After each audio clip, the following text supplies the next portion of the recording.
Okay, it's Tuesday, June 25th, 2019. Call the meeting to order. Please stand for the Pledge of Allegiance. I pledge allegiance to the flag of the United States of America and to the republic for which it stands, one nation, under God, indivisible, with liberty and justice for all. Minutes and reports received and filed. Okay, Commissioner Committee Liaison Reports, upcoming meetings and events. I'm gonna go for one that we had last week. We had a Campbell meeting, and we've got 2045 and beyond the Metropolitan Transportation Plan. I just got one hard copy. It's online on jeffcitymo.org. If you wanna look at this, otherwise I'm just gonna have Melody put it up with our documents at the front desk for. You got the everybody. Cliff's Notes version or No Reader's Digest version at all. no summary? Send it This is- back. This is just, well, there might be in the front of it, but there's, I mean, it's interesting kind of looking at where things are gonna go. It's just suggestions and looking at different types of growth, either extensive growth or slow growth. So there's some comparisons in there. It is kind of interesting. And like I said, it's online, so anybody can go look at it. And then at the same time, they have the Jefferson City Comprehensive Plan Community Workshops coming up. That should be online as well. Couple of different ones. There's three of them. If you can't attend any of them, then they've also got it on the city website at jeffersoncitymo.gov/comp plan update. And it's gonna look at different things like public facilities, multimodal planning, economic development, and other amenities such as MSP. So a whole lot of stuff going on, just trying to look at the future on that stuff. All that on Jeff City's website or Campo's website or what? The community workshop is on the Jefferson City website. I did not go to see if it's on Campo's. I think this one is just mainly Jefferson City, so you can look on Campo. They should probably both be on Campo's. What'd you say was on Jeff City's website? The comprehensive plan, Okay. community workshops as well. You can sign up or you don't have to sign up for them. You can go to them or you can do the online. Put anything in there that you wanna make comments about. So I guess we got admin meeting today, Mhm. MSP CP meeting today at 2:00. We got the raise the flag ceremony by the roundabouts by Walmart tomorrow morning at 9 a.m.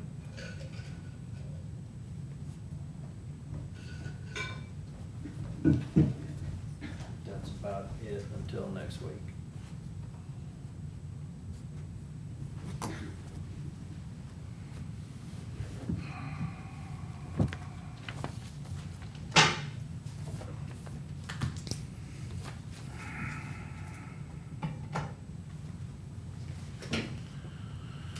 I'm gonna try to make it to that raise the flag ceremony tomorrow, but I know we helped with that, so, but I just got a lot going on this week. So if I'm not there and you see Hank, just let him know that it's not because I didn't want to be there, it's just, Yeah. We got other Um, things going on. you know, RPC board meeting Wednesday at 4. There's a Central Missouri Community Action meeting on Thursday at 6. I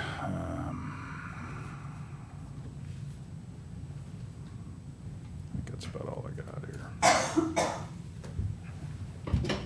Okay. Tomorrow morning at 8, we've got a Springfield Cardinals meeting, which is going to be quick, 'cause I want to go to the flag thing too. Thursday, United Way Pacesetter kickoff breakfast. I'm not going to go, but Kristen's going to go. We have the West Central Commissioners meeting in Warrensburg. I regret it. I don't know if you guys did or not. Saturday, our Knights of Columbus Council has a barbecue over at Save a Lot. Sunday is the Loman Festival. Their fireworks Lions Club. So, if anybody wants to go to that. Monday, we've got a bicentennial meeting with Callaway County and Cole County over at Beck's. Lunch. And then that's all I've got. What's the date on the Springfield Cardinals again? It is August 10th. Saturday. I've heard they have really good fireworks too. They do, at yep. Loman's. I'm gonna try It's to a go. really to- neat event. Gonna try to go to that. Bring your bug spray though. So, and kinda got a park in a pasture and field and it's, so, anyway, Okay. pretty rural. Bids and contracts, approval and signing of annual renewal for MOD HSS for Show Me Healthy Women's Contract. Good morning. Morning. Oh, Christie's. Here, give this to Christie to add to her collection. Let me see if I can find it.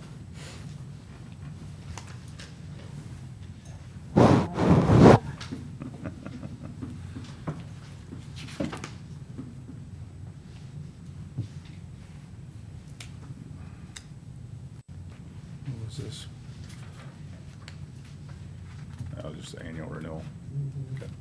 I move that we sign the annual renewal with DHSS for the Show Me Healthy Women's contract. Second. All in favor? Aye. Approval and signing of HealthLink contract.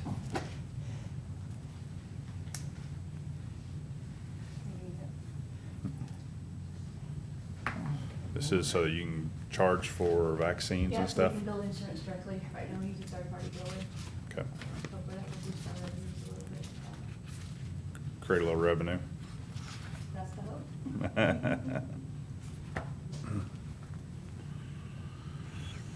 I move that we approve and sign the HealthLink contract. Second. All in favor? Aye. Okay. ESO HDE addendum. That's for the EMS. Do we have that? I thought it said Steve was gonna be here with it. Okay, Right, we'll so move it's that. Till the end of, Yeah, we'll move that back. Approval and signing of CMPS landscaping contract. I had that. we approved it last week except for the signing of the Right. contract, right? Mhm. So, Right. Okay. And there's 4 copies. That I've tagged. and you can sign. Okay. I move that we sign the landscaping work with CMPS. Second. All in favor? Aye. Aye. Okay, do we have any unfinished business? Those copies together. Okay. New business accounts payable review. There are none today.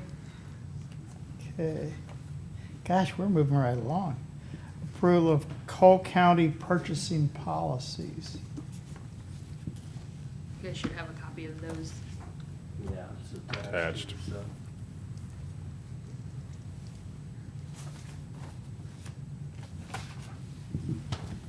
Is this something we've talked about before or? last week we did, and I think it was one where you had the conflict of interest. Paragraph was something we wanted to look at. So we looked at purchasing policies back in 14. We had a group that kind of looked at them, kind of wrote up something in a draft format, but it never came in front of you. So this is something that we needed to get done for a while, an update to our current policies, which were written in the early 90s. There are some requirements for federal grants that require that conflict of interest. So if we're gonna receive federal money, we have to have a conflict of interest policy. Right I don't think it now, was the whole paragraph, I think it was so, yeah, I don't know, you could, somebody that buys you a beer, he feels like you're gonna be, you're not obligated to any of this stuff, but it could be construed, so. Kristen, don't they have language? The feds? Yes, they do. Well, John sent us, Sheriff Wheeler sent us some stuff that Missouri Department of Public Safety has in theirs. I don't know, our paragraph's a lot longer, and so I don't know if it really.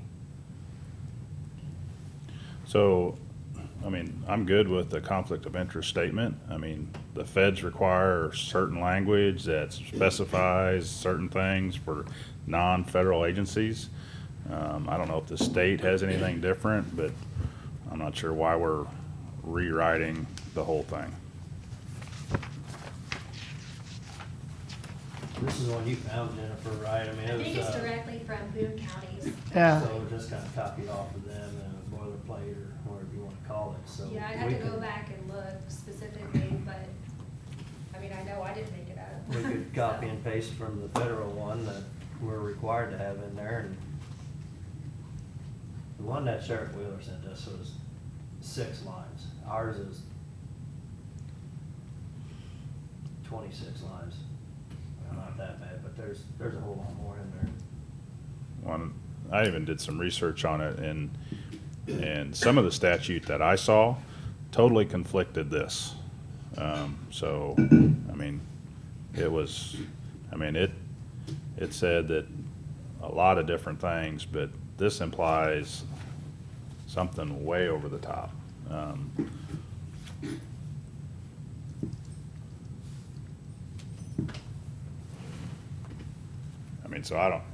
I'm not saying that Boone County's is wrong, but I'm just saying that we need to look at it before I'm comfortable implementing it. Okay, so do you have any other things you want to look at? I mean, we can propose some new language for that portion. I mean, I think if we just say that, if it complies with state statute and the federal statutes, I mean, some blanket statement, that would satisfy the feds and satisfy the state. Other federal regulations have the required language. You could drop that in. Yeah, I mean, I have it. You So- have it in your grant policy, Kristen. I do. I'll let you take a look at it. We can come back next week with Mhm. some Okay. new proposed language.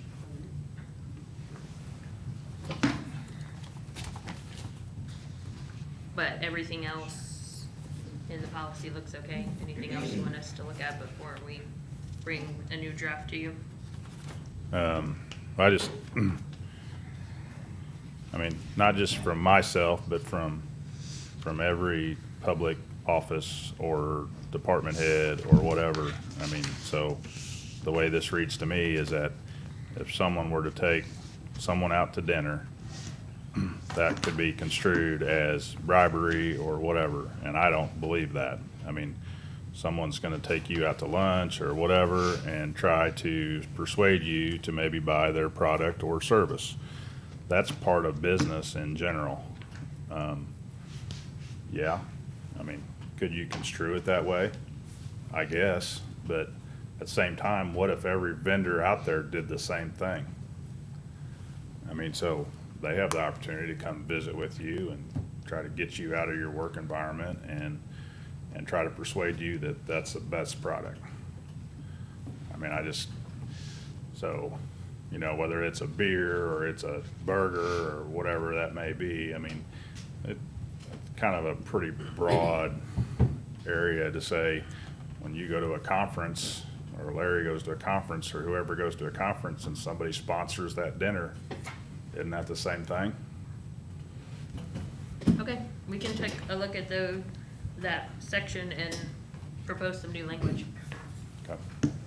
Yeah, The maybe- paragraph that the sheriff maybe said more dealing with that award or that contract that you're gonna benefit directly from it, not that they took you to dinner at some point, Right, even if it was 10 years ago before you were up here.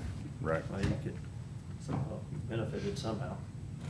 So, I don't know, that's how big you want to be. Send us the federal and the state wording, and we'll just, We don't have state word. we don't have state This goes has by to the do- federal? No, this has to do with federal pass-through grants. Okay. those federal grants go to state departments and then they pass through to the local entities. Well, And we here have some that are direct as well. Do we have some direct? Yes. So we've got Bill Farr's DHS grants. Sheriff's Office has what, 3 or 4, Aaron? Prosecutors got 3 victim advocates, and does Christie have some federal pastors? So basically, the Code of Federal Regulations requires, for federal grants, requires that we have particular language. If we don't get our grants. Mhm. And what could be even more of a problem is they may turn around and decide, since that wasn't in place, we need to pay back some money that they've given us. So just to kind of succinctly, and is that your understanding, Kristen? Yes. We're required to have written policies on conflict of interest. Yeah, I don't think Chris was ever saying not to have it in there. I think the one that we had in there was so vague that if somebody brings you a piece of gum, you're in trouble, so. All right. I mean, I just researched online. Missouri Ethics has stuff. Basically, I mean, they have a PDF that outlines it, and it cites state statute and different things in it. And so I read it, and I mean, there is language out there. So Okay. chapter 105. And that, Chris, applies a lot wider thing. This is simply for a procurement policy. Right, I think we will need to approach some of the other issues in our personnel policy Mhm. manual. Right. There are some other conflict of interest issues that need to go in the personnel policy manual. Okay. So this one would just be in regards to purchases. Okay. So like nepotism and things like that would be in your personnel policy Right. manual. Which is constitutional. Okay. So I- are you good with putting it on the agenda for next week and sending some proposed language? Yeah. Try to get that to us as soon as possible, please. I will. I am in office of one at the moment though, so Yeah. bear with me. I understand. I understand. I mean, is it imperative that we get it done next week, or? We were trying to get it wrapped up before the new purchasing person came in, so we Okay. had a policy for them. Okay. All right. That Sounds makes good. sense, yeah. Okay. Signing of surplus title. This is the title for the Ford Transit van from EMS. I move that we sign the surplus title. Second. All in favor? Aye. Okay. Lynn, both I and Debbie need a copy of that one. Signing of the 2019-2020 DSSSF Grant Award. There's 2 different signatures we're gonna need on this. We've been awarded the grant. So one is the sub-award page, and then the other is the certified assurances page. So there's tabs on What's the SSSF again? deputy sheriff salary supplementary form. I wasn't just testing you, I was Yeah. just trying to remember which one this was. Yeah, I like all these. Very good. It is. DSSSF.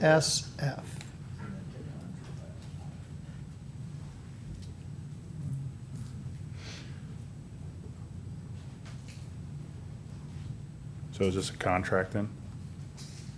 It's just the award saying that we will adhere to the rules, the assurances. Okay. And they're numbered there. There's like 20 of them, I think. Okay. So it's an agreement, or I guess that's what I'm looking It's a for. grant Grant. acceptance. Grant acceptance, there we go, okay. I move that we sign the 1920 DSSSF Grant Acceptance Award. Second. All in favor? Aye. Aye. Okay. Real estate tax abatement. This actually involves both real estate and some personal property. Thank you. The top one is the real estate, the back one is the personal property.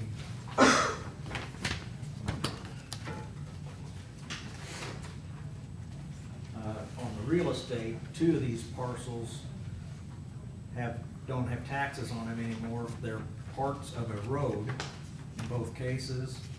And these are, if you want to pass these back and forth to each other, these are the 2 last parcels. Pictures of what they cover. You can see it's roadway. So there's actually. So I don't get one, huh? You get them both when they end up in the middle. Okay. So what we have is 5 real estate parcels. The total amount of taxes is $44,548.59. The largest one there, 105 East Capitol, the majority of that is a Jeff City liens on that property. So the taxes weren't, the actual tax itself are, I think the liens are about $38,000 of that $40,000. The second page that's attached is a list of personal property accounts where all the owners are deceased and there's no way to collect the monies other than if they have a probate estate. We always check with probate court to see if there are, if they have a probate, have filed a probate case with the courts. These don't, all but the last one, the last vehicle was repossessed, and we can't locate the individual that owned that vehicle at that time. And honestly, they have no incentive to pay the taxes because they don't have the vehicle. They don't need to get it registered with the state, so. So what I'm asking y'all to do is to agree to abate the taxes on these. If you do, then I'll get with Dawn to draw up the court order to allow these to be abated.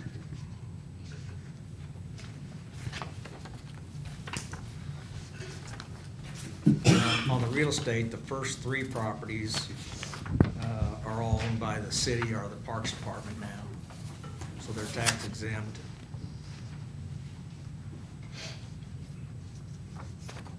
What's gonna happen with them, Larry? I don't know what the city intends to do with those properties. At one time, the one on, I think, School Street in Lafayette, they talked about putting community, green space in there. They were gonna tear down the structures. But they're not gonna sell them or anything to where we'd be able to get the income? No, not on the first two ones. The third one, they might sell. It is a vacant lot.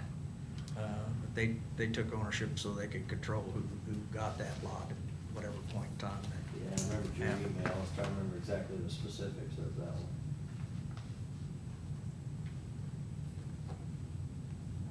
So on this one, it says Hayes Street. On your form, it says Grant Street.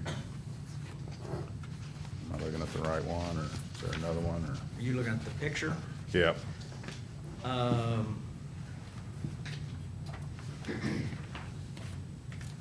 That's where the bluff is, as you go through, I think, East McCarty. Mm-hmm.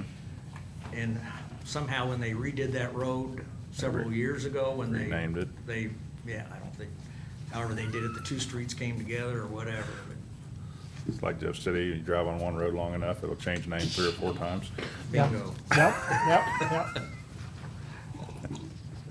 Okay.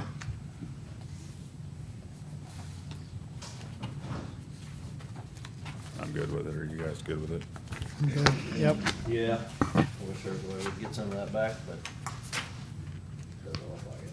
I move that we approve the real estate tax abatement as presented. And personal property. Oops. And personal property. Second. All in favor? Aye. Thank you. Thank you. Thanks, Larry. Recorder to discuss lead deputy position. Judy.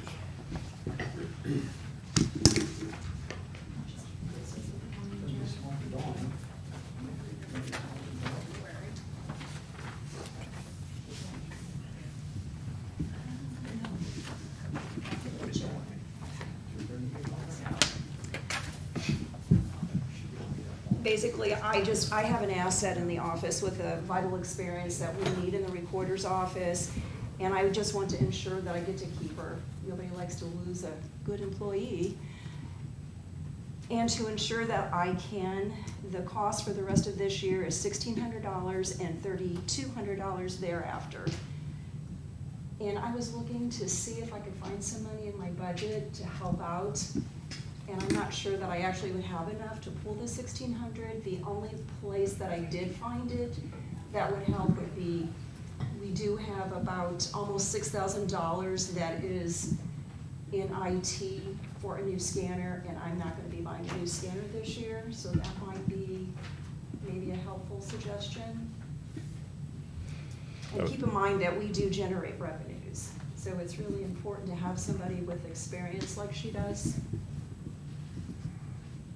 We don't collect revenues, we generate, so we have to have, which I do have, good staff with skills to generate those revenues.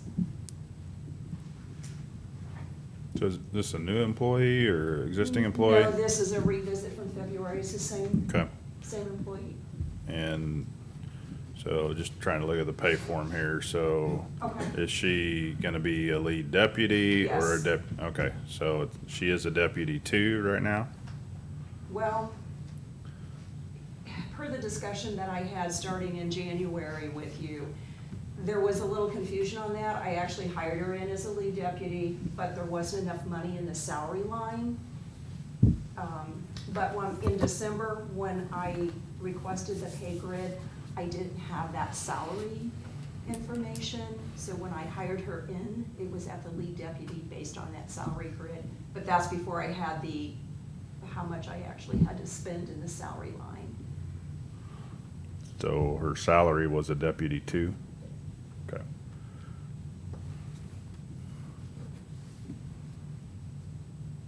And then what's the total, what's her current salary and what are you proposing here? Well, I'm proposing that the lead deputy starts, which is on the pay grid at 36 first year. So currently she's making 31,210? 32,770 is current. So for the remaining of this year, it's about $1,600 and $3,200 approximately thereafter.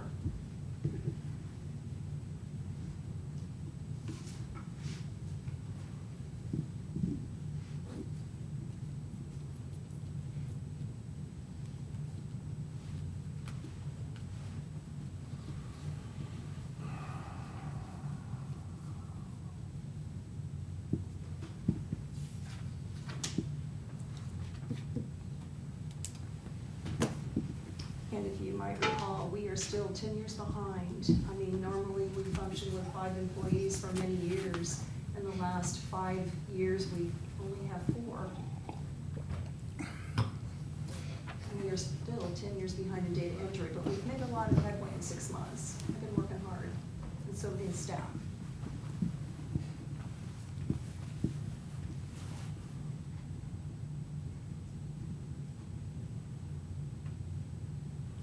So if you were to move some money around, you said you had $6,000 in a scanner that you're not gonna purchase.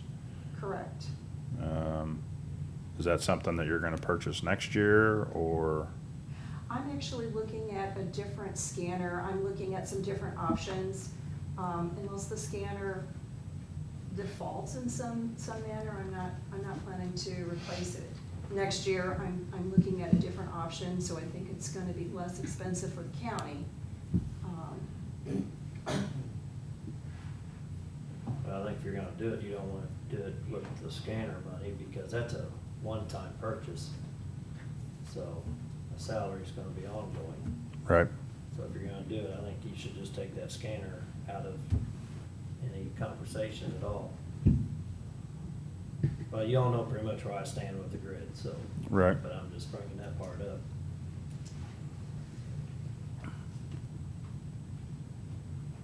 I was just looking for some way to help with, gather some funds for this year. Do it with this the year, I'll have constraints to that you're transfer. having.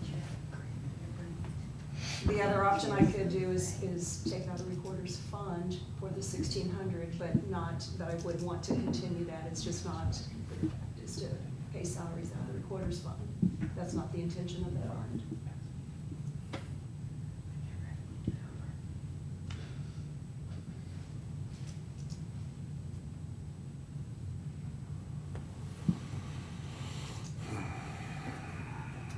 We generate about 33,000 to 48,000 a month.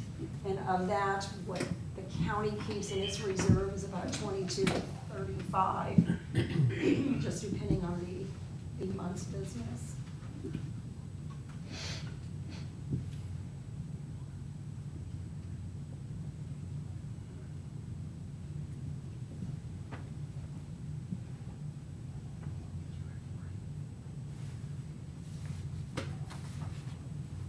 Thoughts?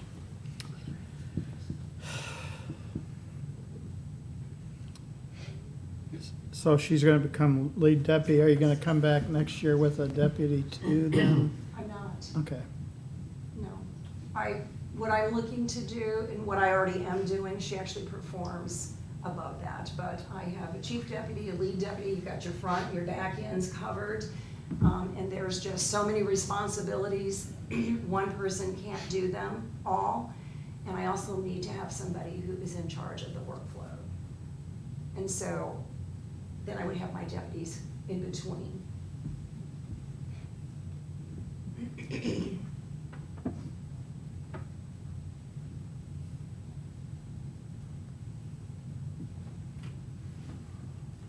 Okay, so deputy recorder's crossed out, and then there's lead deputy behind it that's circled, and then deputy 2 recorder's written on top of it, so what position would it actually be?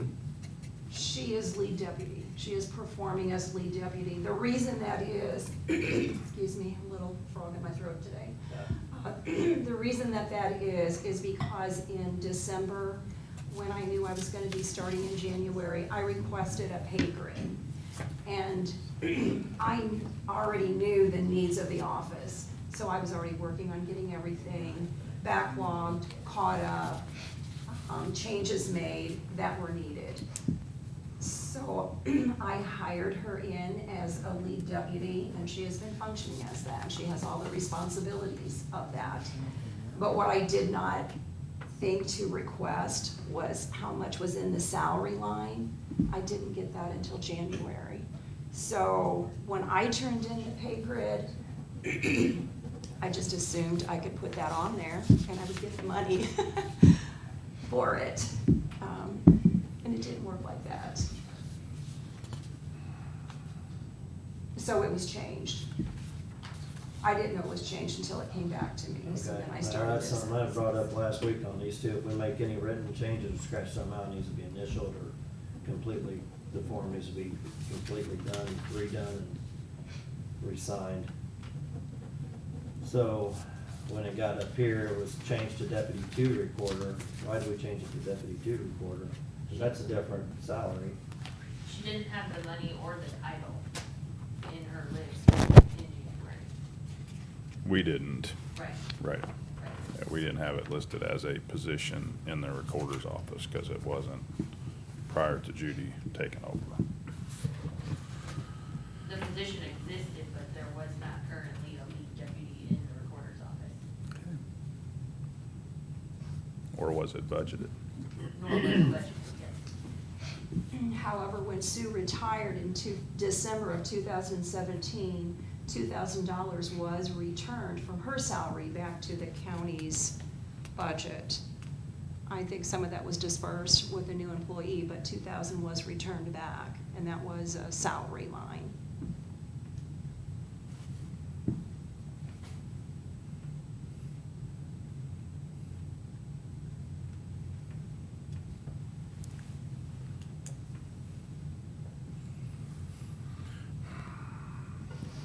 We got, I mean, obviously, you know, this is important to you, and we got other personnel things that have come up, and I mean, I want to try to keep good employees, and so I mean, to be real honest, I've just been struggling with how we do this fairly, and I mean, and so it's not about you or your position.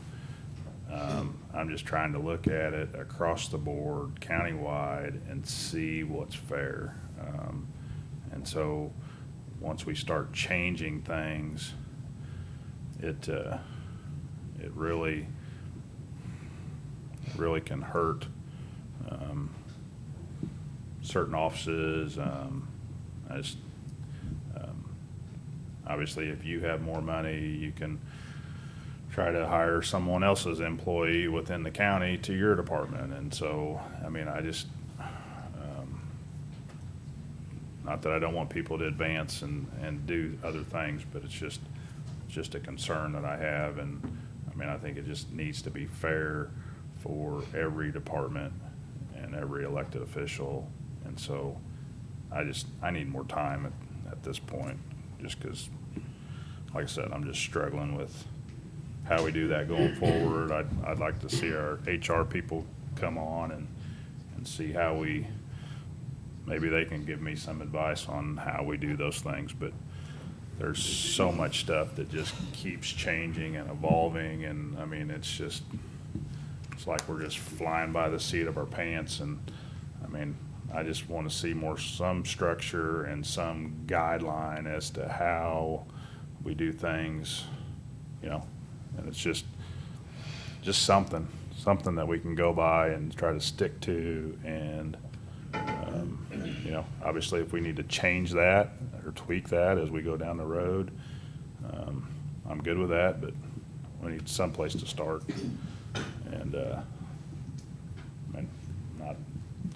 And nothing against you, Judy. No, I understand. I understand where you're coming from. I do. I appreciate that. And I did like the salary grid when I requested it in December. It's something I hadn't seen for a long time, and I thought it made sense to me. Mhm.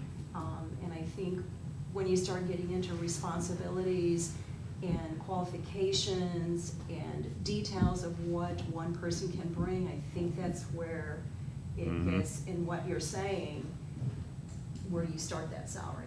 Mm-hmm. Why does somebody get 30 and somebody get 50 and somebody get,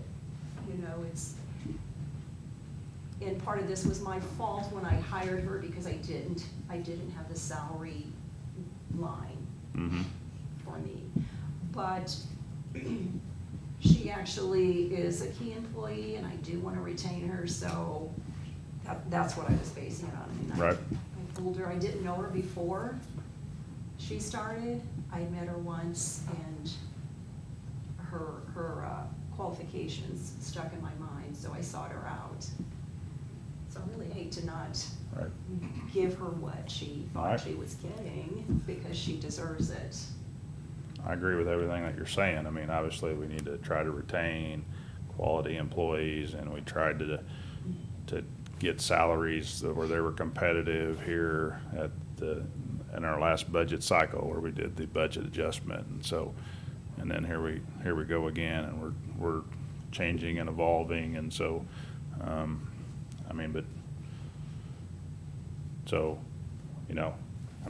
as an employer, I know exactly what you mean. I got a good employee, yeah, I need to keep them. But everybody else has good employees too. And so, once I grant yours, so now I got everybody else coming to me and saying, oh, they're doing this, and they're doing this, and they're doing this, and way above their job expectations, or they're doing more than what I asked them to do, and I want to pay them this. And so, and here I am saying, okay, if I give you something, somebody else is coming next. And I already got another one that I'm working on too. And so, anyway, it's, like I said, I'm just struggling with it. So, anyway. Yeah, we're halfway through the year, and I know everybody, but we work so hard on the budget, and then it kind of goes out the window.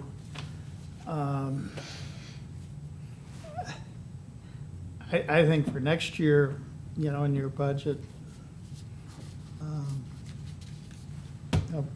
put her in as the lead deputy, and I know, you were working with the budget that your predecessor left you, so It was a little skinny. Yeah, so nothing was, so, but I'm,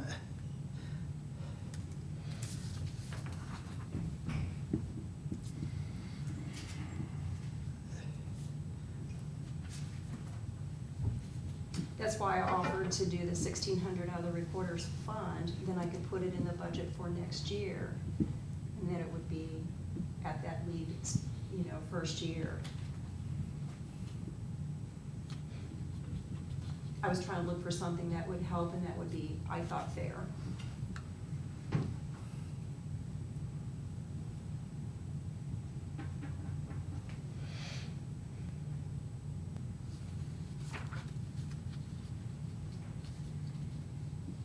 I couldn't really do the 1,600 out of the recorder's fund if next year I'm not gonna be able to bump it to that first year lead deputy.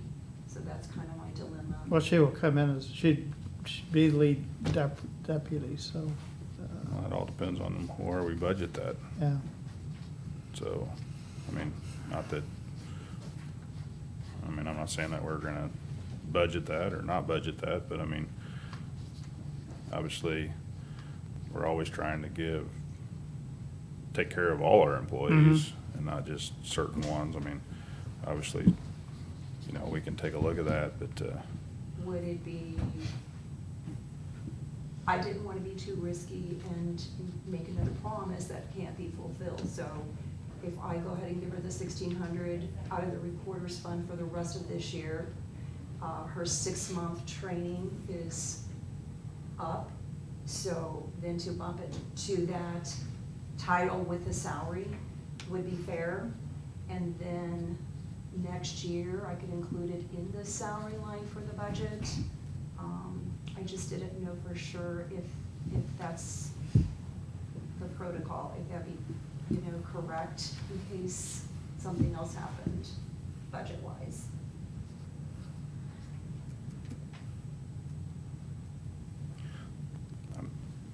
I'm just not really comfortable with that either, Judy. I mean, because other people have other funds that they could do that with, and so, I mean, I think it's just a slippery slope where you,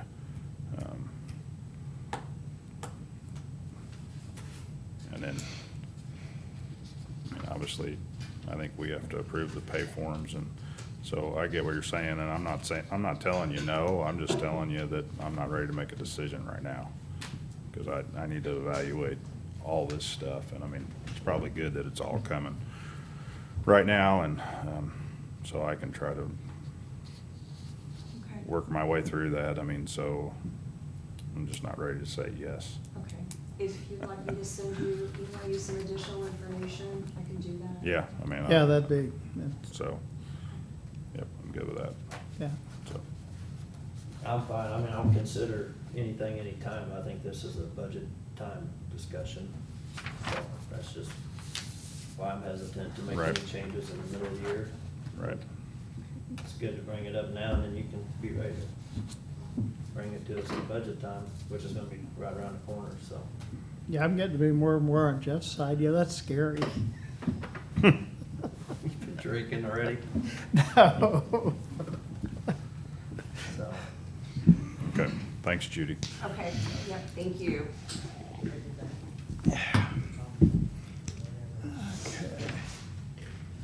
What other issues do we have? I need to go back to the ESO. Oh, yes, we HD, got and- Steve here. I'm sorry. Matt send that to you all? I'm sorry. Did he send that to you all?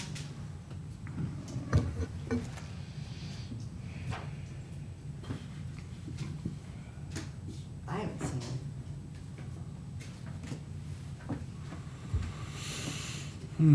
Steve just texted me, we haven't heard back.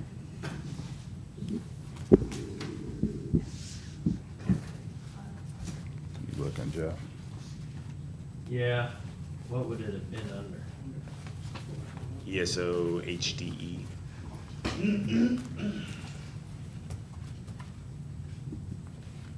I know he sent something and asked if we had any questions before we got you up here at the firing range.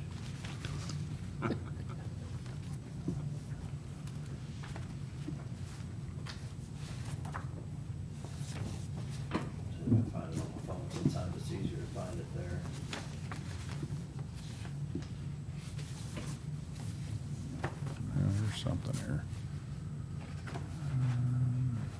guys find anything, would you mind printing it and I'll just look at it real quick?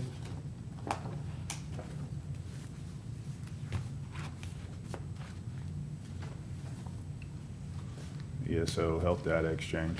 Yeah, he sent it on Wednesday of last week. I'm trying to pull up the attachment. I don't see a document here. Is there a?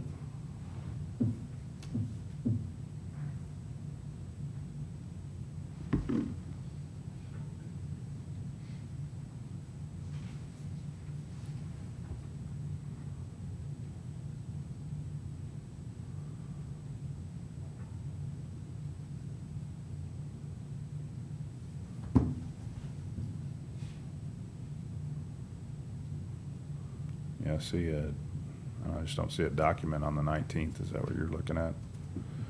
Yeah, I don't Steve? see it. I don't see a document attached to it, or at least it's not letting me pull it up.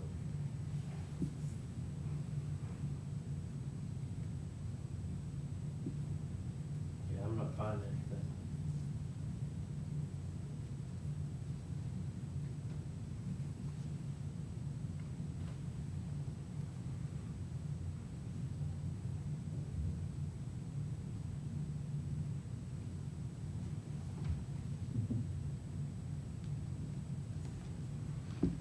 So I know it's basically, it's an addendum, it's an add-on to the service that we already have for ESO. It's basically, it's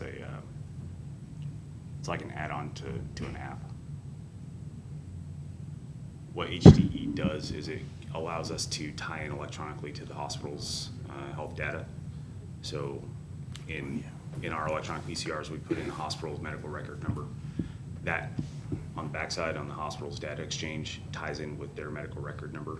That allows us to share patient billing information, insurance information, and then patient care, patient data.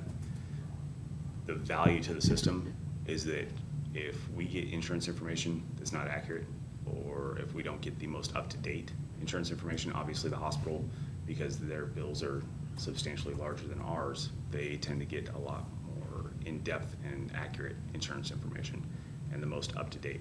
Well, then they share that with us automatically, so that our billing company automatically gets the most up-to-date. Historically, this has drastically increased the amount of revenue that comes in based on our billing for our ambulance services.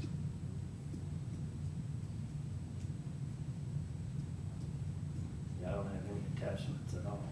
I think I talked to Matt about that, and I said, yeah, that sounds, but, yeah.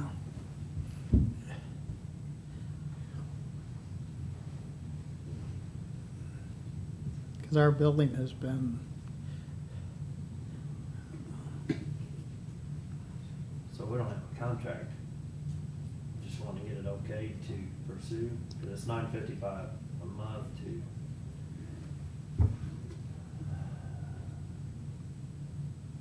Yeah, $9.95 annually to participate. Correct. And then- Basically, it's a data feed that they turn on. And then the hospitals participate as well, and the hospitals basically pay for their data link in for that part. So we've already been in contact with Cap Region St. Mary's, and they're taking care of that on their side. It's a data feed. That links in with us. That's what the fee's for.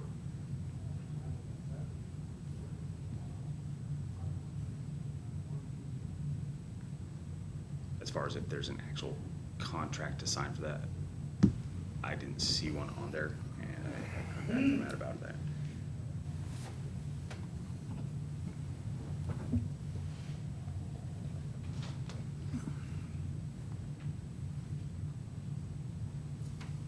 So it's $995 yearly.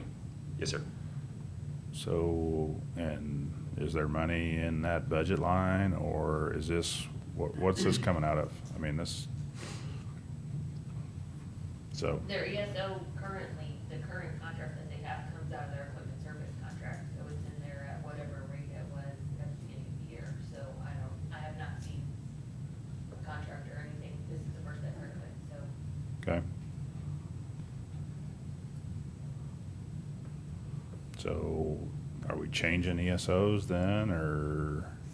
This This is just an additional service that is Correct. an option on their current ESO. Correct. It's not changing anything. It's just increasing the amount of data that we get back. It's, for them, it's just a data feed. So it's an upgrade, basically. Yes, sir, essentially.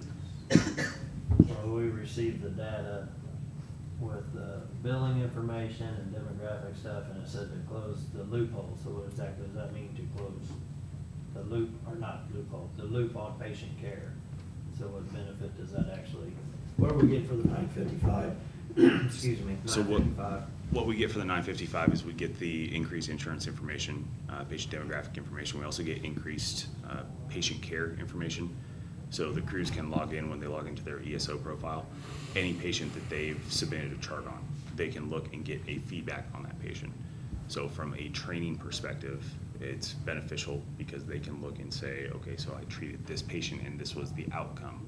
They can see the direct impact on their patients, on the community, but also how the continuation of care occurred. So from a training perspective, it's valuable that way. The actual financial impact is that increased insurance information and the increased income And it helps on future care too. on future care. In which way? If you run into that patient again, so you kind of know what has happened, does it give you follow-up information there?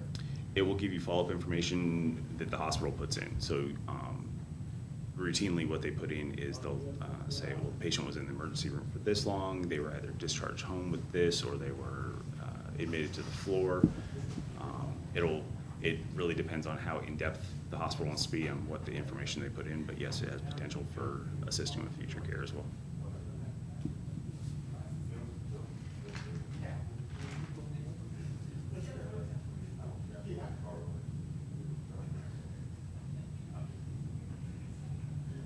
You got money in the budget for it, I'm assuming?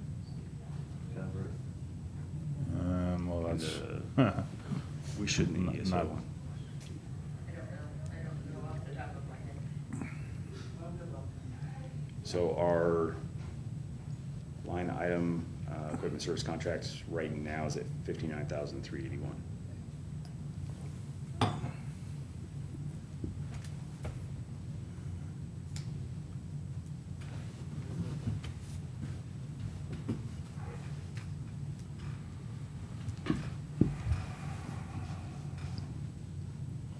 but we don't know what else is encumbered for that or whatever. There's multiple items that come out of that line. I do know that we talked about,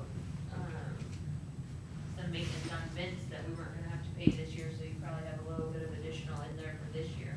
Do you know what that was, what the line for the vent maintenance was? So the vent maintenance, the maintenance contract for our ventilators was included in that line. However, in the first year, they're still under warranty, so that's not needed. Okay. But it will be an ongoing cost next year. Yes, next budget cycle, that's gonna be an ongoing cost. Is the $995 a one-time payment, or that's a monthly payment, or? I think it's yearly. Annual. Yep. $995. Yearly, yes. 95, 995. I mean, I'm good with it. We had you review an amended contract if they have one, or maybe this just is just an upgrade. So, just from the information I'm seeing, it'll help with the collection costs, and so, obviously, if we get reimbursed, it also helps offset some of our costs that we're not currently not getting, so, I mean, I think you'll see a payback on that if it helps at all. I hope, yeah. I'm good with it.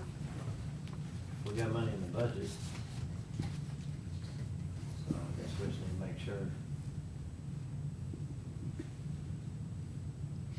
In real life practicality and implementation, the places I've seen this implemented and utilized properly, the return on investment has been very large.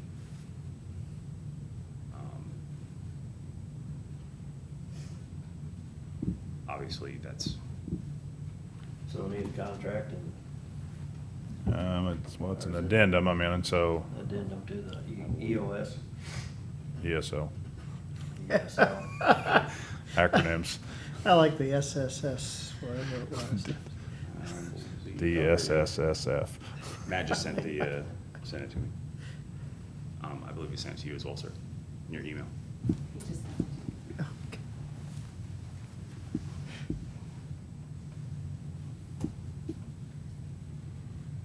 I'll print it out. And I think he sent it to you as well. Yeah, he sent it to me too.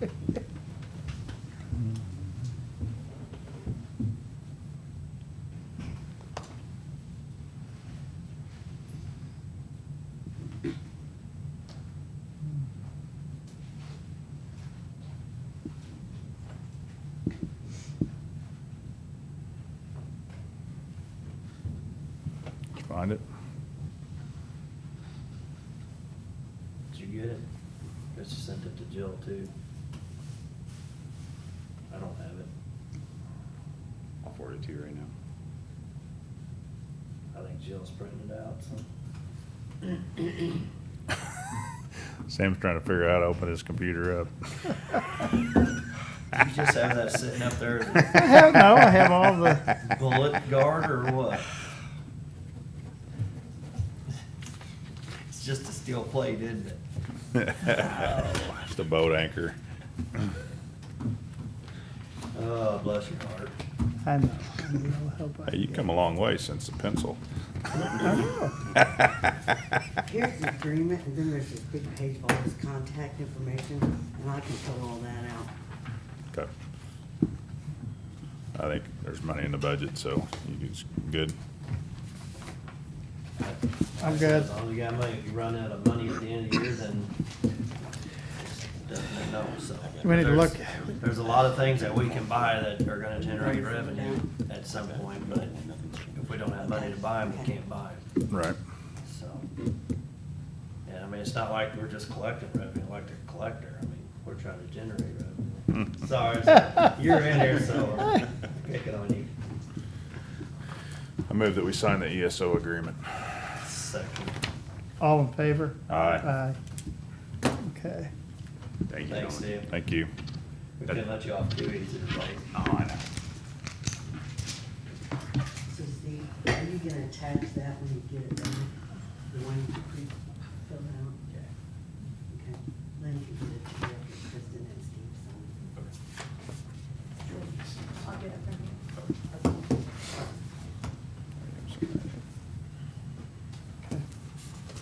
All right, other issues? I got one thing just to kind of bring up and put on your radar to talk about, no decision today.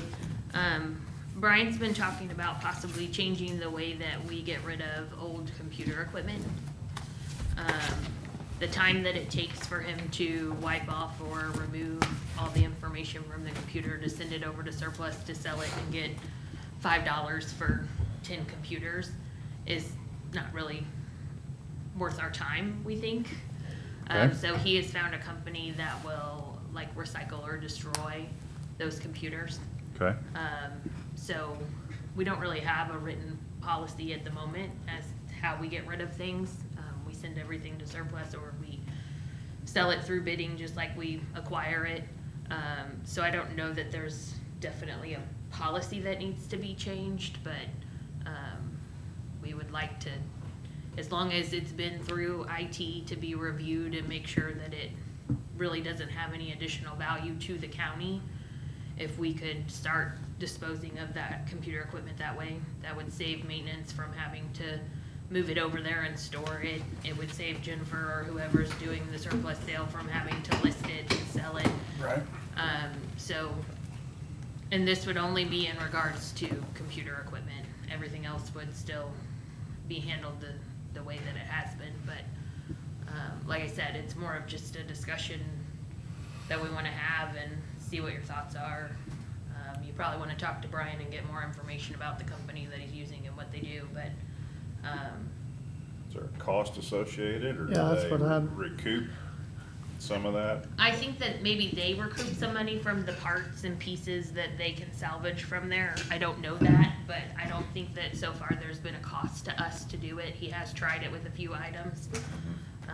But like I said, he has more information about how the process works and things like that, but Yes. I would just want to be sure that the hard drives are removed and destroyed, so Mhm. that there's no information. Right. Well, that's what I was kinda wondering too, is it something that we can just pull the hard drive out, or is that just is that the process that he has the most time involved in? Well, I thought that that was what was happening currently, but again, you need to check with him what that process Okay. is. I know some he is wiped clean. Right. but- And he said that's the lengthy part, is if you have to wipe the current hard drive, it could take an hour, it could take 6 hours, depending on. Can we just remove? Yeah, they can be pulled out. Right. But I just want to be sure they're. Right. Mm-hmm. If they're pulled out, that they're destroyed or. So if you guys wanna have a conversation Right. with him, Okay. but Yeah, I something to mean, think obviously, if about. it's taking more time than it's worth, I mean, why do it, so. I mean, Well, again, like I said, most of the time we're getting maybe $5 for 5 or 6 computers, Right. $1 a piece. For the time it takes for us to go through all the steps to sell it, it really isn't Yeah, if there's time no, effective for. there's no cost to us, it's, Yeah, and maybe that's something that we just look at is, moving forward, is maybe the computers that we buy have a hard drive that just pulls out and just take it out and run it through a grinder or something, I don't know. But, So if somebody- you, like I said, if you wanna have that conversation with him about what the process is currently and Okay, how it's gonna change, but okay, eventually we would like to come up with a better process to dispose of those computers that are no longer worth anything to us. okay. That's all I got. I have a letter from Mid-Mo Regional Planning Commission, dear Board of Director appointees. Letter is to notify you that members of the Mid-Missouri Regional Planning Commission Board of Directors from Cole County have terms that will expire on June 30th, 2019. Chris is good until 2020, but Virginia Bain. Bain, yeah. She, Probably need to contact her and see if she's still willing to serve. Haven't seen her there in a little while, but, I mean, sometimes people, sometimes Doug Reese comes, and so maybe that might be something that they want to change Okay. the appointee or something, but, anyway. Or maybe one of the other communities would like to serve on it as well, but I know St. Martin's has been on it quite a while.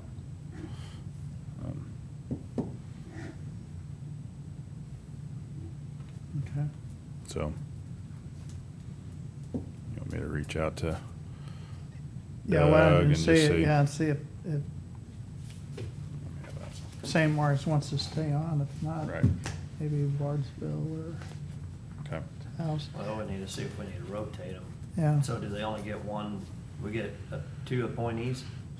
Yeah, so Sonny Sanders currently is on there. From the city. From the city of Jefferson, and then Virginia Bain from the city of St. Martin's.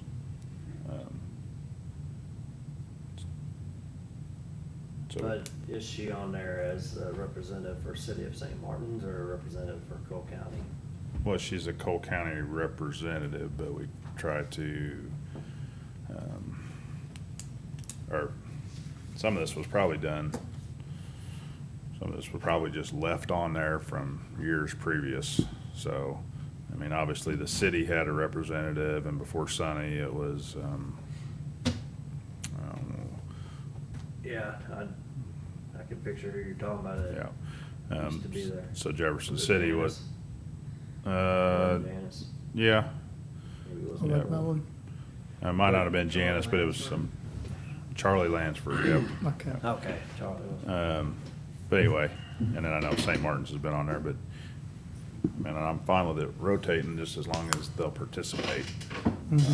So those meetings are sometimes just monthly, sometimes they're in the evenings, so. Okay, so like Campo has a small communities representative, that could Mhm. be St. Martin's, Warsville, Taos, Right, whoever, so This one's just an at-large Right. member, not a small Mhm. community, so. Right.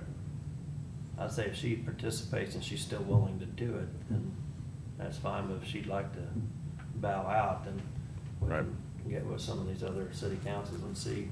Right. Yeah, 'cause she goes off June 30th of 2019. I didn't, this is dated June 14th, so it's, She's the city clerk. City clerk, yeah. Yeah. Mhm. So, yeah, I'm fine, as long as she's still willing to go participate and be a part of it, because it's hard enough to find volunteers, mm. even if you double their pay. Okay, I'll touch base with Virginia or Doug and just see if she's willing to stay on, and if not, we'll come up with something else. And the only other thing I've got the Missouri River Regional Library Independent Auditors Report for the year ending December 31st, 2018. That's the only mail I've received. Jeffrey? No, nothing else.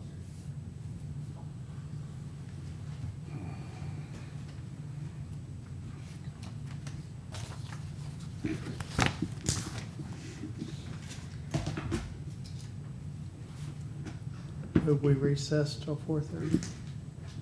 Second? All in favor? Aye. Aye.